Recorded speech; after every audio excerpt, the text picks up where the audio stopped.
Scan for Sovi and straight A's only. Let's go!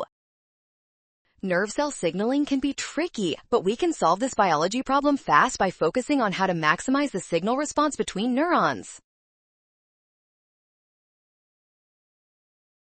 To increase the response of the second nerve cell, we need more chemical signals staying in the gap between the cells for a longer period to keep those receptors active.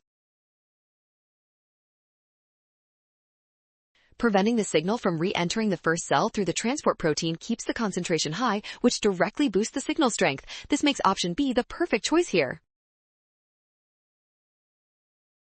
Options A, C, and D all either block the receptor or remove the signal faster, which would actually decrease the response instead of increasing it. Well done! Scan the code. You can learn better with Sovi. Watch signs carefully and trust given data to avoid a rush during exams.